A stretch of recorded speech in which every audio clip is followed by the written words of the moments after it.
নাটকৰ সংলাপটো বহুতেই আছে।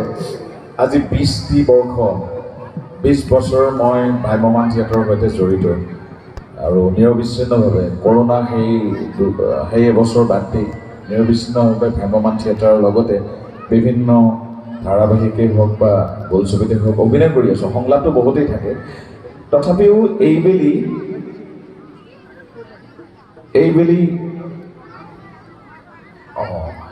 এই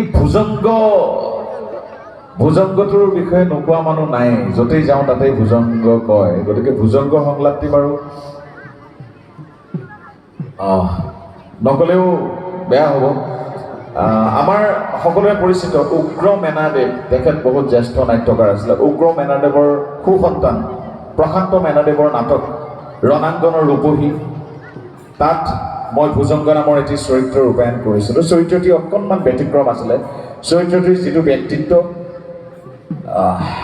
সেই ব্যক্তিত্বটোৰ লগত সংগতি ৰাখি মই নিজা শৈলীৰে অভিনয় কৰিবলৈ চেষ্টা কৰিছিলোঁ ভুজংগ।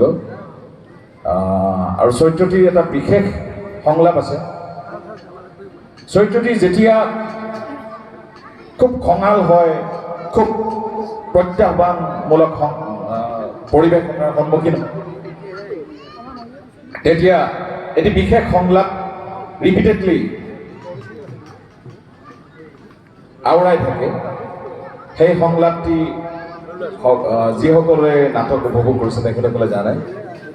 সেই সংলাপটি অকণমান কৰি দিছোঁ, কিন্তু ইয়াতে কৰিহে দিছোঁ। ইয়াতে মই অভিনয় কৰি দিব নোৱাৰোঁ, কাৰণ মঞ্চত সেই পৰিৱেশ, সেই নাট্য পৰিৱেশৰ ইয়াৰ পৰা নিশ্চয় বহুত পাৰ্থক্য থাকিব। গতিকে সেই মুহূৰ্তত কৰা প্ৰক্ষেপণ আৰু এতিয়াৰ প্ৰক্ষেপণৰ মাজত বহুত পাৰ্থক্য থাকিব। সেইখিনি সকলোকে বুজিবলৈ অনুৰোধ জনাইছোঁ।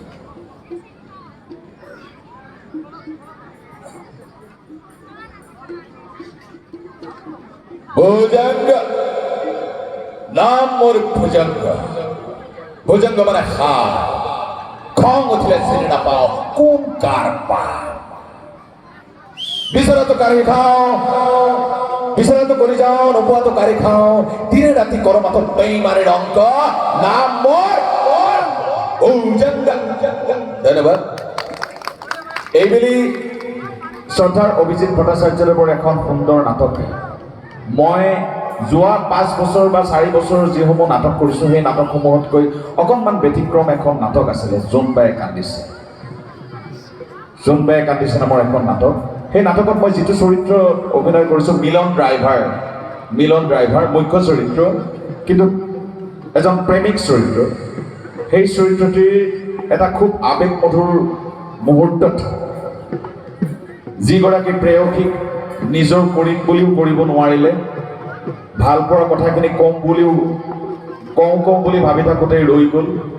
সেই প্ৰেয়সীগৰাকী কালক্ৰমত এটা সময়ৰ গতিত আহি তাৰ নিজৰ ঘৰৰ চোতালত এক বিশেষ অৱস্থাত সেই প্ৰেয়সীগৰাকীৰ লগত কিছু কথোপকথনৰ জাষ্ট এটা সংলাপ মই আওৰাব ওলাইছোঁ। আৱেগিক এটি সংলাপ।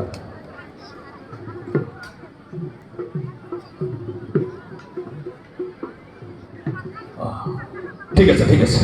এইবোৰ কথা মই তোমাৰ দেউতাক ক'বলৈ নাযাওঁ, কাকো মই এইবোৰ কথা ক'বলৈ নাযাওঁ। কিন্তু এটা চৰ্ত,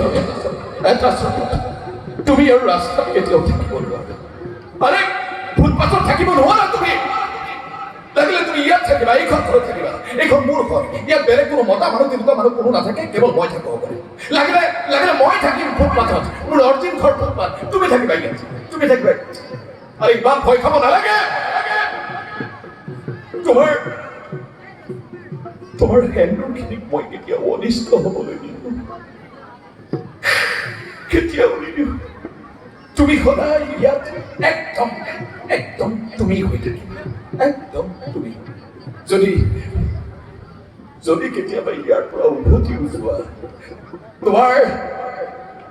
তোমাৰ হাজবেণ্ডে যাতে তোমালৈ চাই ক'ব পাৰে, বৰ পুতলাৰ দৰে ৰাখিছে দেই তোমাক, ক'তো এটাও দাগেই নাই। আৰু তেতিয়া তুমিও ক'বা, সঁচা মৰমবোৰ এনেকুৱাই, সঁচা মৰমবোৰ এনেকুৱাই। দেখুৱাই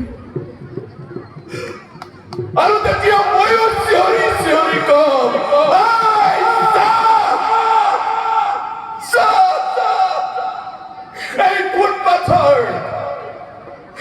এই ফুটপাথৰ মৰমেও জোনবাই চুব জানে